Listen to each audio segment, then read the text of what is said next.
My husband brought his work wife on our anniversary trip to Hawaii. When I got upset, he said I was being insecure and that men need female friends. Now he's begging me not to sign the divorce papers. I was heading to the airport when my husband Jerry texted me, "I have a surprise. Hope you'll like it." I raced past the crowd of people at the entrance and spotted him at the check-in counter. But he wasn't alone. "Surprise! I invited Sasha," he said, gesturing to his 26-year-old coworker who stood there with 2 pink suitcases. The same woman who had him texting past midnight, sending hearts and selfies. She's never been to Hawaii and just went through such a rough breakup.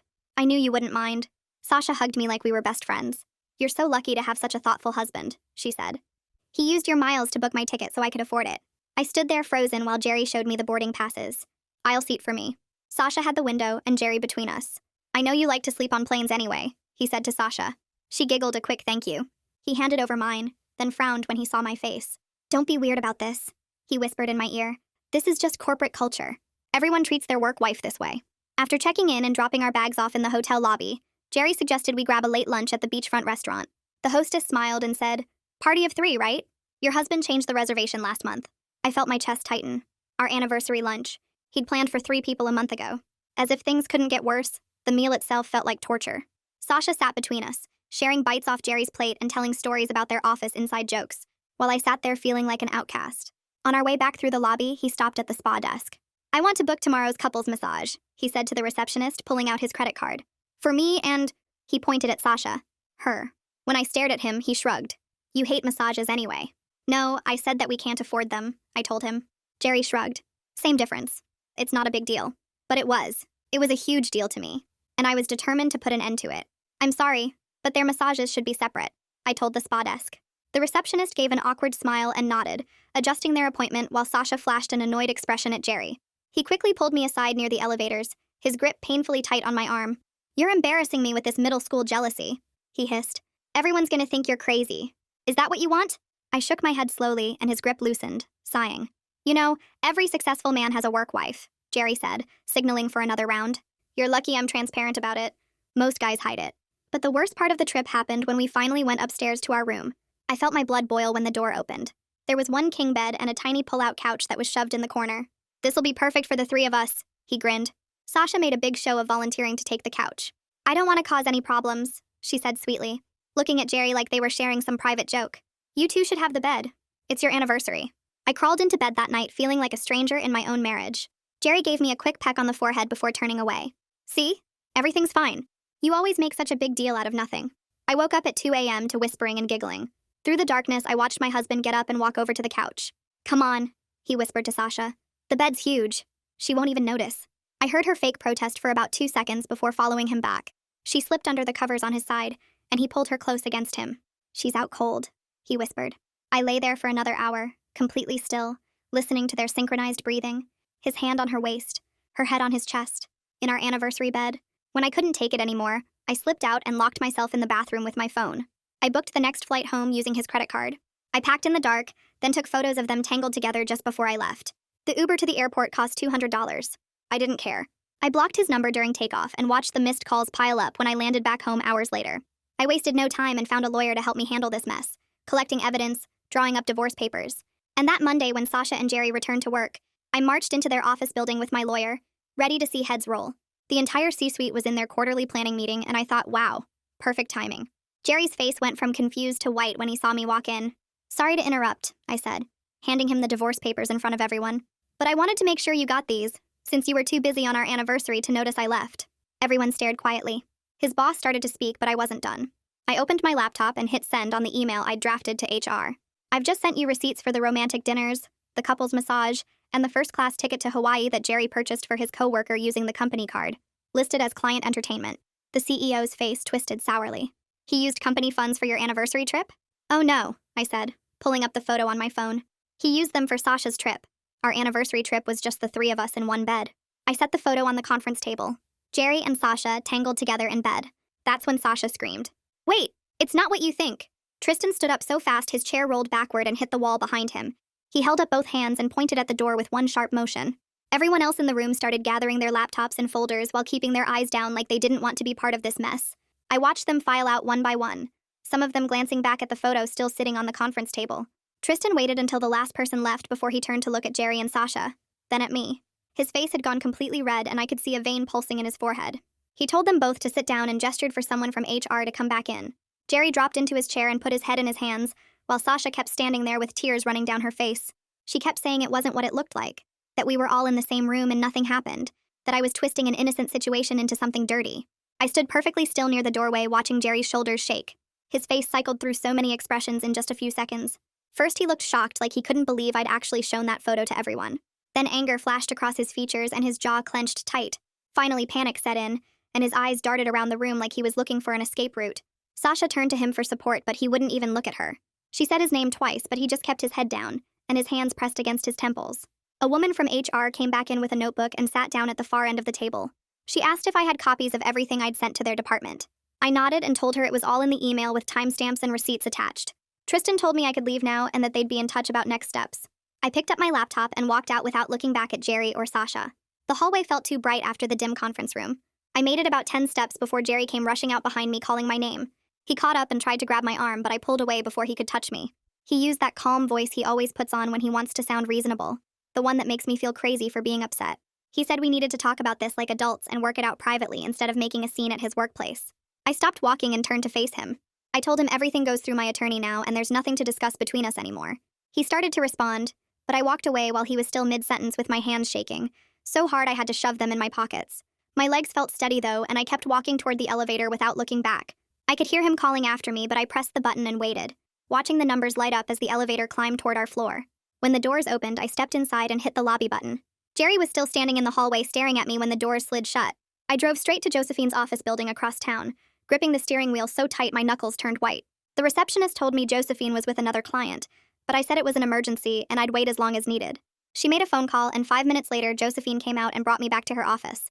I told her everything that just happened at Jerry's workplace, and she listened without interrupting, taking notes on a yellow legal pad.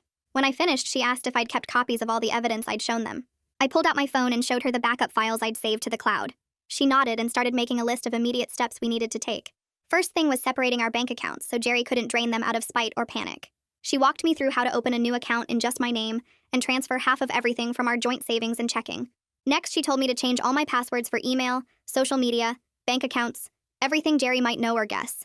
She said to start keeping a detailed log of every time Jerry tries to contact me, every call and text and visit, with dates and times and what was said. She pulled out a template spreadsheet and emailed it to me right there. I sat in her office for over an hour going through everything while she made phone calls and drafted documents. By late afternoon, I was back in my car checking my phone when an email came through from Ronan Gregory in HR. The subject line said, "Complaint Acknowledgement and Investigation Notice." I opened it sitting in Josephine's parking lot and read through the formal language. He confirmed they'd received my complaint and were opening an internal investigation into the company card usage and workplace conduct. The message was careful not to promise any specific outcomes or timeline. It said they'd be in touch with next steps, and thanked me for bringing these matters to their attention. Reading it made the whole thing feel more real, like it wasn't just my word against Jerry's anymore. I forwarded the email to Josephine and then sat there for a few minutes trying to process everything that had happened since this morning. I drove to my friend's house where I'd been crashing since I got back from Hawaii. She wasn't home from work yet, so I let myself in with the spare key she'd given me. I opened my laptop at her kitchen table and logged into our joint bank accounts. My stomach dropped when I saw how much money we had tied up together. How many years of saving and planning were sitting there in accounts with both our names on them. I opened the spreadsheet template Josephine had sent me and started documenting everything. Every transaction from the past 6 months, every shared credit card, every bill that came out of our joint account automatically. I listed the house and both cars and the retirement accounts and the savings bonds his parents had given us for our wedding. I went through our credit card statements line by line, marking which charges were mine, which were his, which were shared household expenses. I spent 3 hours building this spreadsheet, my eyes burning from staring at the screen and my back aching from hunching over the laptop. Josephine had said I needed to understand the full picture before we could protect my interests. Now I could see exactly how tangled our financial lives had become and how much work it would take to separate everything. I barely slept that night on my friend's couch. Every time I closed my eyes, I saw Jerry's face in that conference room or heard Sasha's voice saying it wasn't what I thought. I gave up trying to sleep around 3 in the morning and pulled out my phone. I started making lists of everything I needed to do in the Notes app. Find my own apartment, something I could afford on just my salary. Focus on my own job and make sure this mess didn't affect my work performance. Build a support system that didn't include our mutual friends because I couldn't trust who would take his side. Get my own car insurance and health insurance. Change my emergency contacts and beneficiaries on everything. Update my address with the bank and credit cards once I found a place. The list kept growing and growing until it filled 3 full screens on my phone. But somehow writing it all down made it feel less overwhelming. The panic turned into a plan I could actually follow. concrete steps instead of just fear and anger swirling around in my head. The next morning, I woke up to an email from Ronan asking me to come in for a formal interview. He said to bring any materials that supported my claims about the company card misuse. We scheduled it for Thursday afternoon, which gave me 2 days to organize everything. I spent most of Wednesday creating a timeline document with every receipt and screenshot arranged in order. The romantic beachfront dinner Jerry charged as client entertainment. The couple's massage booking for him and Sasha. The first-class ticket upgrade for her flight. I added the photo with the timestamp showing it was taken at 2 a.m. in our hotel room. I included screenshots of text messages between Jerry and Sasha with hearts and inside jokes. I put together a packet that told the whole story in documents that couldn't be argued with or explained away. Jerry started texting me from a number I didn't recognize on Wednesday night.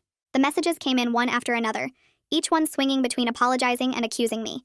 He said I'd humiliated him in front of his entire executive team and destroyed his reputation over nothing.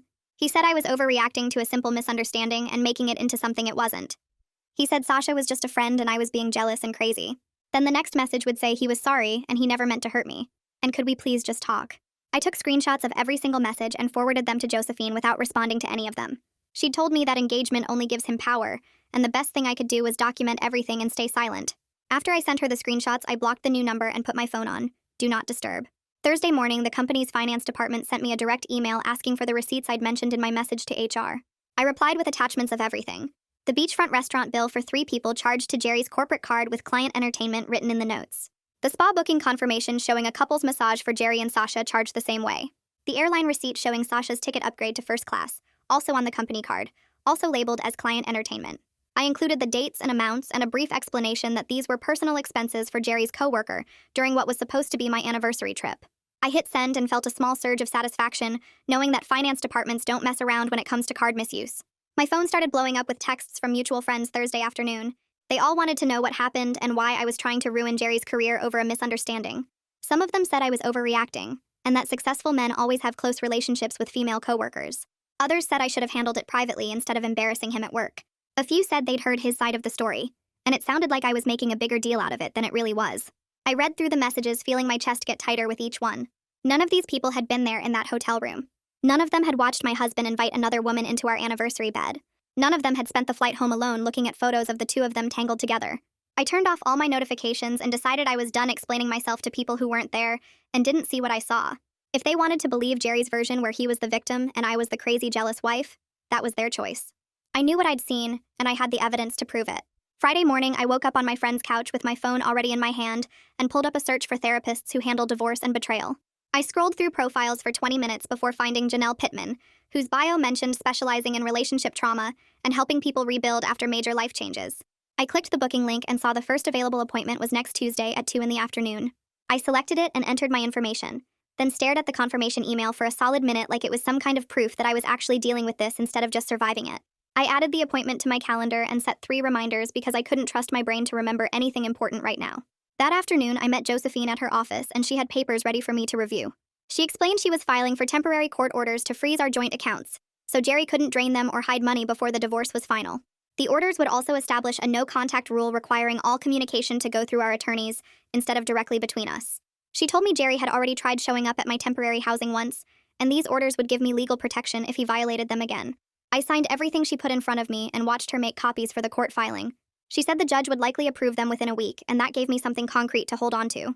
Back at my friend's place, I opened my laptop and started creating folders for all the evidence I needed to organize. I made one for photos, one for receipts, one for text messages, one for emails, and one for the credit card statements showing every charge Jerry made on the company card. I spent the rest of Friday and all of Saturday going through everything methodically, downloading files and sorting them by date and category.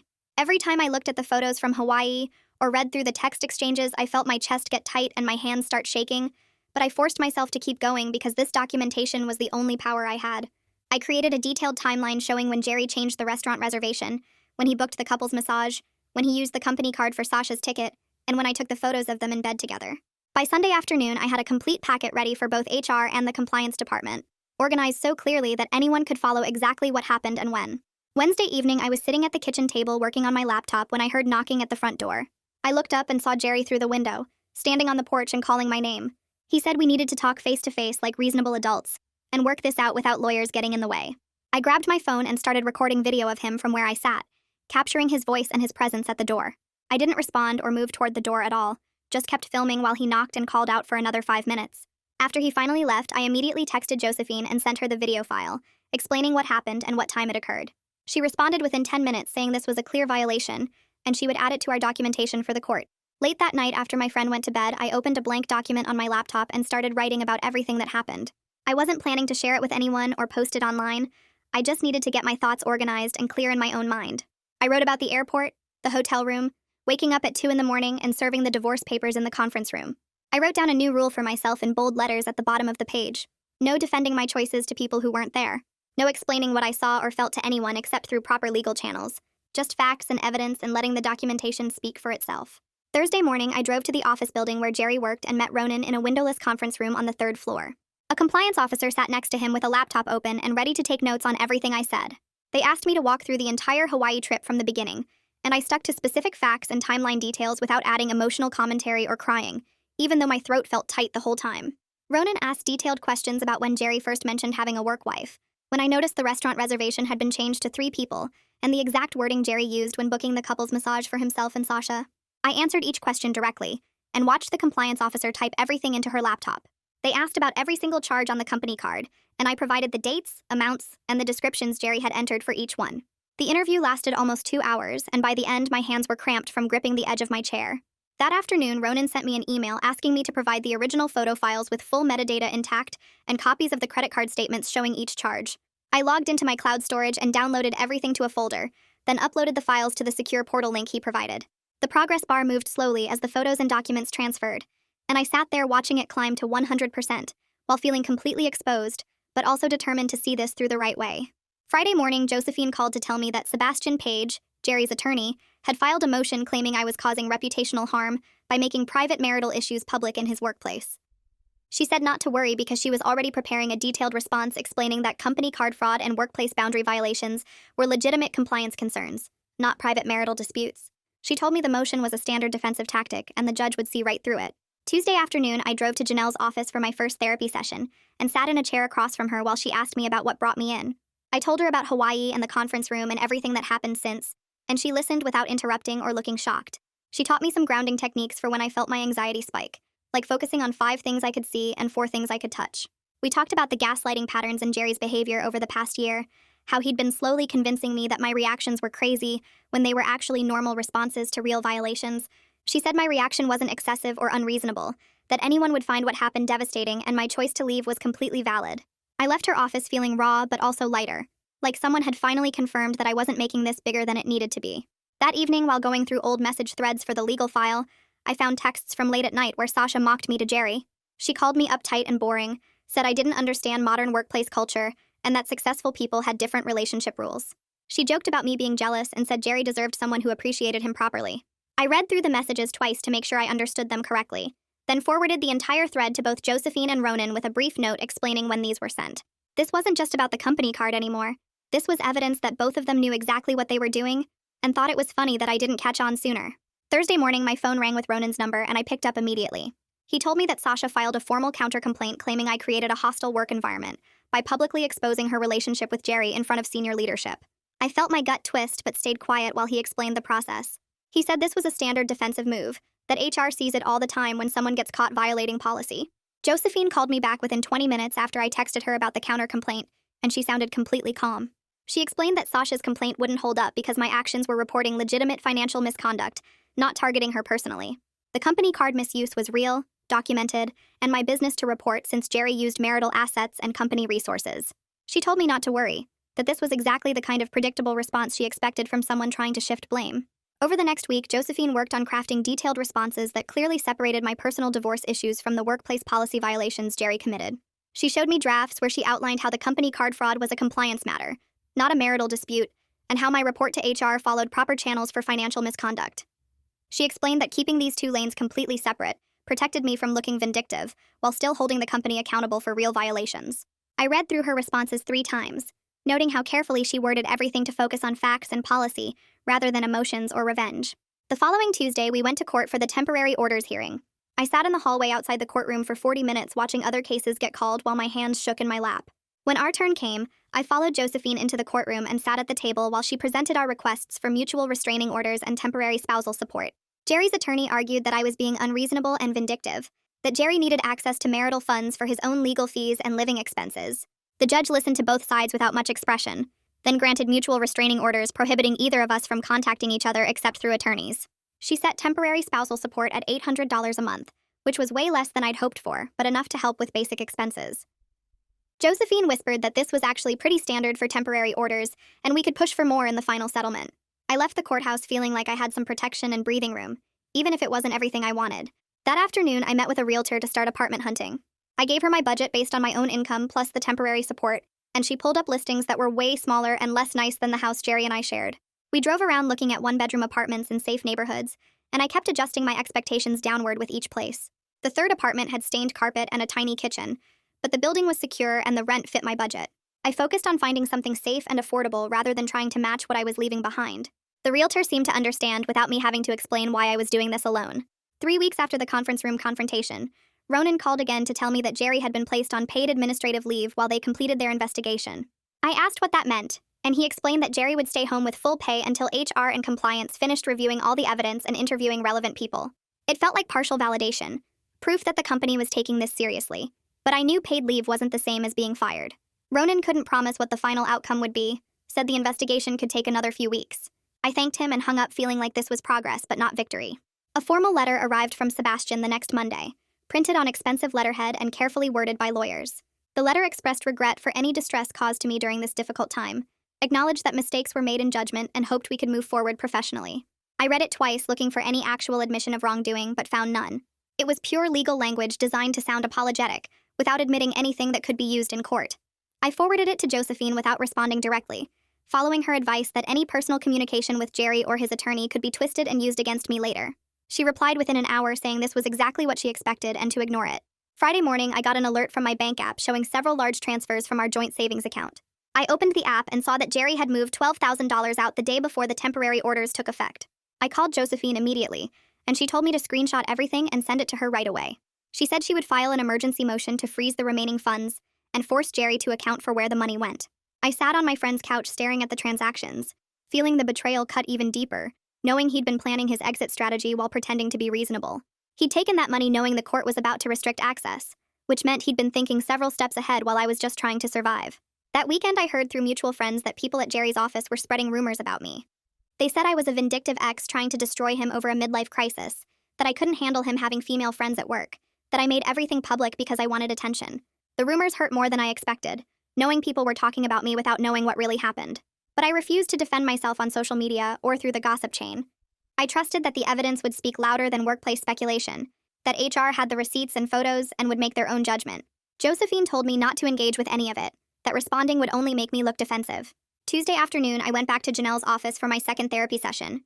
She asked how I was handling everything, and I told her about the counter-complaint, the court hearing, the rumors, the money Jerry took. She listened and then helped me work through the grief and anger without letting them take over completely. She taught me to notice my triggers, like when I started spiraling into worst-case scenarios, or replaying the Hawaii trip over and over. She showed me how to respond to those triggers instead of just reacting, how to pause and choose what to do next rather than getting swept away by emotion. I left her office feeling raw, but also more in control of myself than I'd felt since everything started. Wednesday morning, I went back to the realtor and told her I wanted to put in an application for the apartment with the stained carpet. She walked me through the paperwork and I paid the deposit with money from my separate checking account, the one Jerry never had access to. Signing that lease felt bittersweet, like I was claiming my independence, but also admitting that the life I thought I was building with Jerry was completely over. The apartment represented starting fresh, but it also meant accepting that I was doing this alone. I took the keys and scheduled the move-in date for 2 weeks out, giving myself time to coordinate everything else that still needed handling. Thursday morning, I got the email from Ronan with an attachment labeled Preliminary Compliance Review. My hands shook as I opened the PDF and scanned through the formal language until I found the numbers. $8,342 in personal charges on Jerry's company card over 6 months. The report listed every dinner, every spa booking, every upgrade and gift charged as client entertainment when there was no client involved. Ronan called me an hour later and walked me through what happens next. The company would require full reimbursement within 90 days, and Jerry would face disciplinary action, but Ronan couldn't promise termination, because this was technically a first offense. I felt the disappointment settle in my chest, but I thanked him anyway, knowing this was more than nothing even if it wasn't everything. That afternoon, Josephine forwarded me an email from Sebastian proposing mediation instead of going to trial. He wrote that a court battle would drain both our bank accounts and drag this out for over a year, suggesting we try to reach a settlement through a neutral mediator. Josephine asked what I wanted to do, and I told her I'd agree, but only with strict rules. Everything goes through attorneys, no direct contact with Jerry allowed, and I can walk away the second he tries to manipulate or gaslight me. She drafted a response laying out my conditions, and Sebastian accepted them within 2 hours. The first mediation session happened the following Tuesday, in a bland office building with beige walls and uncomfortable chairs. The mediator was a woman in her 50s who explained the ground rules while Jerry sat across from me looking tired and older than I remembered. He started with an apology that blamed everything on work stress and the pressure of his position, saying he made poor choices but never meant to hurt me. When I didn't respond, he tried again, suggesting we could attend couples therapy to work through our communication issues and maybe save the marriage. I looked at the mediator and told her clearly that I'm not interested in couples therapy or saving anything. The mediator wrote something down and moved us to discussing asset division, but Jerry kept circling back to his apology like it should fix everything. I left that session feeling exhausted and frustrated, knowing this was going to take longer than I hoped. 2 days later, Ronan called with an update about Sasha. She was moved to a different department with no direct reporting relationship to Jerry, but the company decided not to terminate her employment.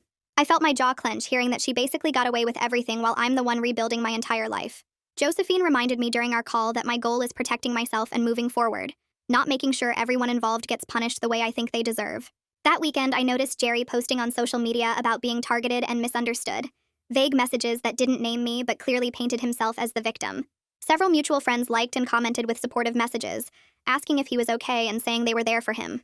I blocked 3 people who engaged with his posts and started going through my friend list, removing anyone who wanted gossip more than they wanted to actually support me. My real friends already knew what happened and didn't need Jerry's version to decide whose side they were on. Monday afternoon, I coordinated with a friend and called the non-emergency police line to arrange an escort while I retrieved my belongings from the house. The officer who showed up was professional and patient, waiting while I went through each room making a list of what I was taking. I documented everything with photos and left all of Jerry's things exactly where they were, not touching his desk or his closet or any of the items that were clearly his. The whole process felt humiliating, needing a police officer there to prevent my own husband from causing a scene, but I was grateful he stayed by the door the entire time. Jerry never showed up, probably warned by Sebastian to stay away, and I loaded everything into my friend's truck without incident. The second mediation session 2 weeks later went worse than the first. Jerry insisted he should keep the house because his income is higher and he can afford the mortgage payments on his own. I pushed back, saying we should either sell it and split the money, or he needs to buy out my half of the equity at fair market value. He acted like I was being unreasonable, claiming I'm trying to punish him financially instead of being practical about our situation. We went in circles for 3 hours until the mediator finally called it, scheduling a third session for 2 weeks out and suggesting we both think carefully about what we're willing to compromise on.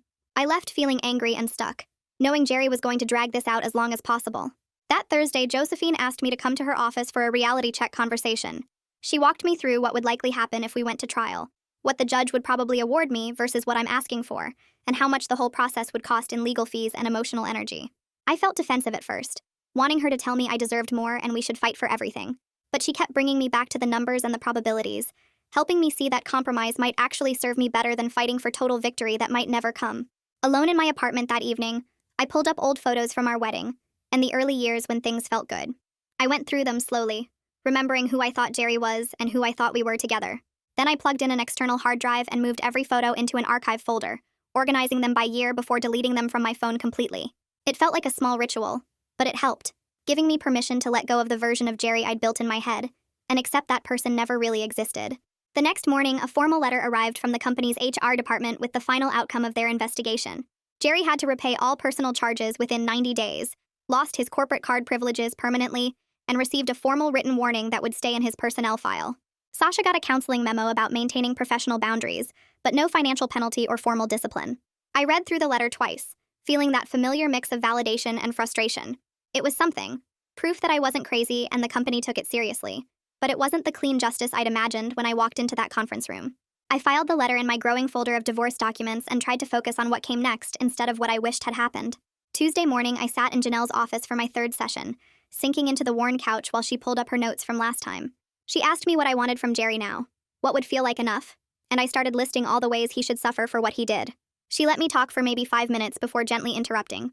She told me to notice how exhausting it felt to carry all that anger, how much energy I was spending on imagining his punishment instead of building my own future. I felt defensive at first, wanting her to agree that he deserved everything coming to him. But she kept redirecting me back to what I could control, what boundaries I needed to protect myself, what choices would actually serve my healing. She explained that his consequences were his to carry, that whether he learned anything or changed at all wasn't my responsibility anymore. I left that session feeling lighter somehow, like I'd been given permission to stop tracking his suffering as proof of my worth. The realization settled in slowly over the next few days. My healing didn't depend on him hurting enough.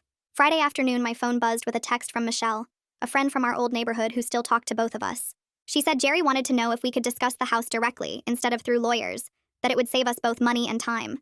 I felt that familiar irritation rise up, recognizing his manipulation even through a third party.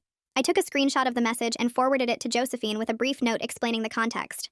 She responded within an hour saying she'd handle it and reminding me not to engage with any indirect contact attempts. I felt proud of myself for documenting instead of responding, for maintaining the boundary even when he tried to work around it. Monday morning brought a formal notice from the court setting a trial date 4 months out if we couldn't reach a settlement agreement. I stared at the date circled on the paperwork, feeling exhaustion wash over me at the thought of 4 more months of this dragging on. The idea of sitting in a courtroom while lawyers argued over every dish and photo album made me want to cry. I called Josephine and told her I wanted to keep trying mediation, that I needed this finished more than I needed to punish Jerry in front of a judge. She agreed it was the smart choice and scheduled our 3rd mediation session for the following week. That evening, I sat at my friend's kitchen table with my laptop open, looking at the spreadsheet I'd been maintaining of every charge Jerry made, every small reimbursement he owed me, every petty detail I'd been tracking for weeks. I realized I was spending hours on things that would maybe net me a few $100s while the real assets sat there waiting to be divided. I made a choice right then to let go of the scorekeeping, to stop tracking the $15 he owed me for takeout, or the $23 for gas. I deleted half the spreadsheet and reorganized what remained around the house equity, retirement accounts, and spousal support terms that would actually impact my future. Letting go of those petty details felt like releasing weight I didn't know I was carrying. The 3rd mediation session happened on a gray Thursday morning in a conference room that smelled like burnt coffee. Josephine and Sebastian went back and forth for 3 hours, while Jerry and I sat at opposite ends of the table avoiding eye contact. Around noon, Sebastian proposed that Jerry would pay 40% of my legal fees and buy out my share of the furniture at fair market value based on recent comparable sales. Josephine countered at 60% of legal fees, and I watched them negotiate down to 50%, which felt fair enough given the circumstances. Jerry agreed to the furniture buyout if I provided receipts for the original purchase prices. These small wins added up to something that felt like actual progress, like we might finish this without destroying each other completely. 2 days later, an email arrived from the company's HR system with Sasha's name in the sender field, but clearly drafted by their legal team. The message acknowledged her role in violating workplace boundaries and expressed regret for any discomfort her actions caused. Every word was carefully chosen to avoid admitting liability or giving me ammunition for any future claims. I read it twice, recognizing it as corporate damage control rather than genuine remorse. I clicked the formal acknowledgement button in the HR system without writing a personal response, understanding that this was the most I would get from her. Saturday afternoon, I finished moving the last boxes into my new apartment, a modest 1-bedroom in a quiet building 20 minutes from work. My friend helped me carry the couch up 3 flights of stairs and then left me alone to unpack. I sat on the floor surrounded by boxes as the sun went down, feeling the weight of both loneliness and freedom settle into my chest. This wasn't the life I'd planned when I married Jerry, wasn't the future I'd imagined when we bought that house together. But it was mine, bought with my own choices and protected by boundaries I was learning to maintain. The 4th mediation session stretched over 6 hours with only brief breaks for bathroom trips and stale sandwiches from the building cafeteria. We worked through the division of retirement accounts with Josephine and Sebastian trading proposals about percentage splits and rollover timelines. The spousal support discussion took another 2 hours, with Jerry's attorney arguing for minimal duration, while Josephine pushed for enough time for me to get stable. We settled on 18 months of modest monthly payments that would cover the gap between my income and my new expenses. By late afternoon, we had a nearly complete term sheet covering every major asset and debt, with only a few minor details left to resolve. I left feeling cautiously optimistic that we could actually finish this without going to trial. The final settlement negotiations happened over email and phone calls during the following week, with our attorneys trading marked-up versions of the agreement. Jerry would keep the house in exchange for paying me a lump sum for my equity based on the current appraisal. The amount was less than I'd hoped for, but more than I'd feared, enough to cover my apartment expenses for a year while I rebuilt my savings. The spousal support terms stayed at 18 months, which wasn't forever but gave me breathing room. It wasn't perfect, but it was fair enough. And when Josephine sent me the final version to review, I read through it 3 times before signing my name at the bottom. I felt relief mixed with grief for what I was officially ending, for the marriage I'd thought we had, and the future I'd believed we were building. The court clerk called the following Tuesday to confirm they'd received our settlement agreement, and both attorneys had submitted the required paperwork. She explained that the judge would review everything within 2 weeks, and then issue the final divorce decree pending our signatures and a 30-day waiting period. I marked the date on my calendar, counting down to when this would be legally finished, when I could stop being Jerry's wife and start being just myself. A few weeks later, an email landed in my inbox from Jerry's company with the subject line, Updated Corporate Policies. I opened it out of curiosity, and found myself reading through new rules about corporate card usage, expense documentation requirements, and mandatory disclosure forms for workplace relationships. The language was carefully written to sound general, but I recognized specific phrases that came directly from my situation. Employees could no longer charge personal travel for non-employees to company cards, even with plans to reimburse later. Romantic or close personal relationships with coworkers had to be disclosed to HR within 30 days. Couples massages and intimate dinners required manager approval and couldn't be labeled as client entertainment. I sat there staring at my laptop screen, feeling this weird mix of satisfaction and frustration. My confrontation had actually changed something real, created protections for other people who might face similar situations. But nobody would ever know it came from me, that I was the reason these rules existed. The policy update didn't mention names or specific incidents, just presented the changes as part of regular compliance reviews. I forwarded the email to Josephine with a short message asking if she'd seen it. She replied within an hour saying this was exactly the kind of institutional change that mattered more than individual punishment, even if it felt invisible. I saved the email in a folder and closed my laptop, trying to feel proud instead of bitter about the lack of recognition. 2 days after that, my phone buzzed with a text from someone I barely remembered, a woman who used to work in Jerry's department before transferring to a different office. She asked if I'd heard the news about Jerry getting moved to a new role. I typed back asking what she meant, and she sent 3 paragraphs of detailed gossip about how he was quietly reassigned to a position with way less client contact and almost no travel privileges. His new job title sounded similar, but everyone in the office knew it was a step down, less prestigious, and fewer opportunities for advancement. The woman said people were whispering about why it happened, but nobody had official answers, just rumors about policy violations and HR investigations. I read through her messages twice, processing the information. Jerry's career had taken a real hit, but he wasn't fired or publicly disgraced. He still had his job, still made good money, just with reduced status and fewer perks. It matched exactly what Josephine had predicted months ago when I was pushing for him to be terminated. She'd told me that companies rarely fire executives over first-time policy violations, especially when the person agrees to repay money and accept consequences. I thanked the woman for the update and didn't ask for more details, realizing I didn't actually want to know every small piece of Jerry's professional downfall. That same week, I heard through another former connection that Sasha had left the company entirely. The person who told me wasn't sure if she resigned on her own or was pushed out during the policy changes, but either way, she was gone within 3 weeks of the new rules taking effect. I waited for some big emotional reaction to hit me, anger or satisfaction or vindication. Instead, I felt mostly nothing, just a distant awareness that she was dealing with her own consequences somewhere else. I'd moved past the anger phase into something more focused on my own rebuilding, and Sasha's departure felt like old news from a chapter I was already closing. My 6th therapy session with Janelle happened on a Thursday afternoon, and we spent the whole hour on practical planning instead of emotional processing. She had me pull out my laptop and open a budgeting spreadsheet, walking through realistic numbers for rent, utilities, groceries, and discretionary spending. We built a daily routine structure that included morning movement, regular mealtimes, and wind-down activities before bed. Then we made a list of my friendships, categorizing them into people who actively supported me, people who stayed neutral, and people who clearly sided with Jerry or wanted drama. Janelle helped me see that I was building something new, rather than just surviving the wreckage of what fell apart.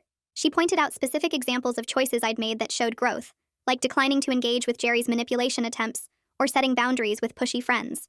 By the end of the session, I had concrete action items that felt manageable instead of overwhelming, a roadmap for the next few months that didn't depend on what Jerry did or didn't do. The following Monday, I took a personal day from work and spent it at the bank handling financial separation tasks. I closed our joint checking account and opened a new one in just my name, transferring my portion of the remaining balance. The joint savings account took longer because it required both signatures, but Josephine had already coordinated with Sebastian to get Jerry's authorization. I applied for 2 credit cards in my own name, something I should have done years ago instead of relying on our shared accounts. The bank representative walked me through setting up an emergency fund with automatic transfers, starting small but building over time. Each step felt surprisingly empowering, like I was creating a foundation that belonged entirely to me and couldn't be undermined by someone else's choices or betrayals. I left the bank with a folder full of new account paperwork and a strange sense of pride in my own financial independence. That weekend, a text arrived from mutual friends inviting me to a birthday gathering at someone's house. I almost said yes automatically before scrolling down and seeing the full guest list they'd shared. Jerry's name was right there in the middle, along with several people who'd taken his side or stayed neutral during the divorce. I sat with my phone for a long time, typing and deleting different responses. Finally, I sent a polite message saying I had other plans, but hoped they had a great time, then immediately made actual other plans, so it wouldn't be a lie. I texted a friend from work and arranged to try a new restaurant that same night, choosing my own comfort over maintaining appearances or avoiding awkwardness for other people. It stung to lose some social connections and know I was excluded from future events, but I was learning that protecting my peace mattered more than staying in circles where I felt uncomfortable. On Tuesday morning, Sebastian sent Josephine a long email listing household items Jerry wanted from our marriage, things worth less than $50 like a specific coffee maker, a set of kitchen knives, and some decorative picture frames. The message was written in this petty, detailed way that made it clear he was trying to irritate me or drag out the process. I forwarded it to Josephine with a short instruction to agree to whatever Jerry wanted, that I didn't care about any of those items enough to fight. She wrote back asking if I was sure, and I confirmed that the energy it would take to argue over a coffee maker wasn't worth whatever satisfaction I might get from winning. Some battles just weren't worth fighting, and I was learning to recognize which ones actually mattered for my future, versus which ones were just about scoring points. I started building new daily routines in my apartment that had nothing to do with my old life with Jerry. Morning walks became non-negotiable, a way to start each day with movement and fresh air before work stress kicked in. I experimented with cooking meals I actually enjoyed instead of the things Jerry preferred, discovering I liked trying new recipes and eating dinner at my own pace.